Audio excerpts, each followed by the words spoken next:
In this video, I will explain the phonation process for a singer. Before we do that, we must explain what phonation means. Phonation means the making of sound, the creating of sound. Sound comes from vibration. So phonation, the word phonation is made of a combination word made of one basic word, which is called phone. Sound is made into a verb, so phonation. For a human voice, the phonation process happens between your vocal folds. That means the vocal folds vibrate. Vocal fold does not vibrate like this, but it vibrates on each other. There are two sides of the vocal fold vibrates on each other. We must be very careful when you vibrate that you do not grind your mucous membrane below. Mucous membrane is soft material. It has nerve endings, also blood vessels in that area. On the vocal folds, there is none such thing. So when the vocal folds vibrate, you do not feel something touching or vibrating, but rather you feel that when you use the mucous membrane, you will definitely feel vibration. Like for example, when you clear your throat, you go and you feel it. If you try it, you will know that there are two things coming together. But when you talk, when you sing or talk, you do not feel anything touching or grinding.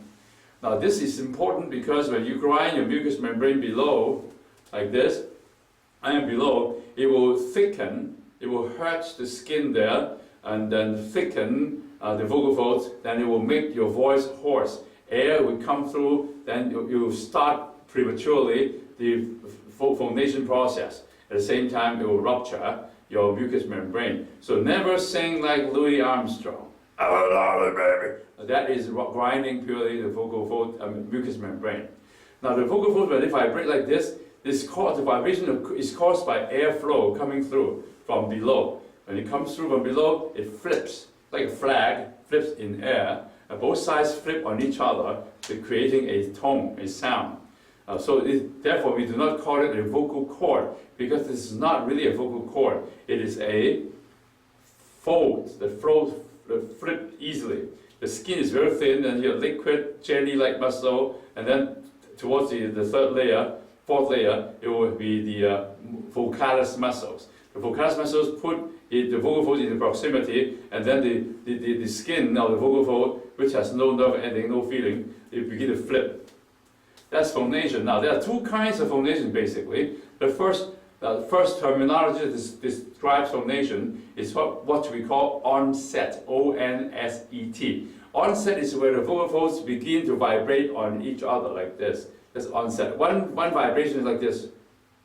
One vibration. So basically, like middle C is 226. Like that. It's 226 vibrations per second, flipping very fast. The onset is important because we do not want the onset to be strong, to be light. It should be light. If it is strong, it is going to be called a vocal-plosive. So anytime when you talk, use any word that starts with a vowel, you will have what we call a glottal-plosive. The glottis means the opening between your vocal folds is called the glottis.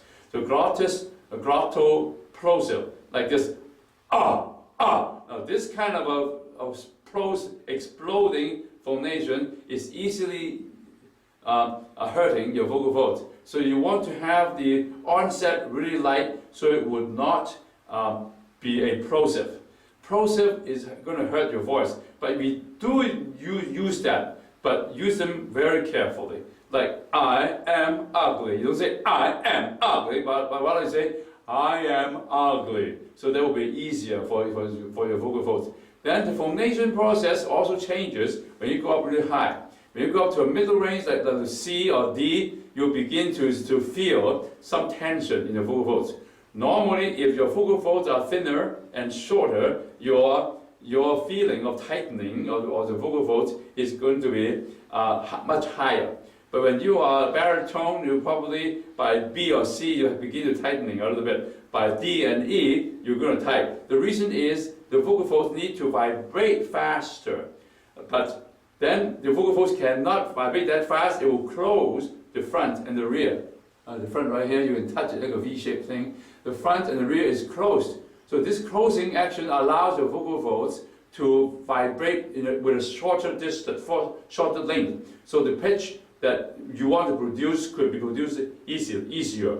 However, this tightening is going to trigger your other muscles to tighten up too. So therefore, we have what we call a vocal fatigue, which happens when your breath is not able to go through the tightening vocal folds in a small little opening, not enough to produce that particular pitch, probably on D, on E flat, or E, or F. Then the vocal folds begin to be tightened even more.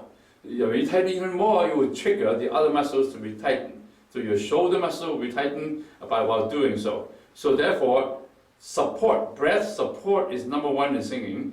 Phonation is number two. If the breath support is not strong enough to set the vibration, then the vocal fold will have to tighten more. The more it tightens, the more trigger the other muscles to tighten up. So you'll end up really tight and can't hit the high notes. Therefore, we must allow the vocal folds to do its job, to vibrate in the most natural way without additional pressure.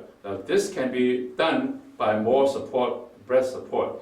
Now, when you cross up higher to a higher note, you need to work with what we call registers.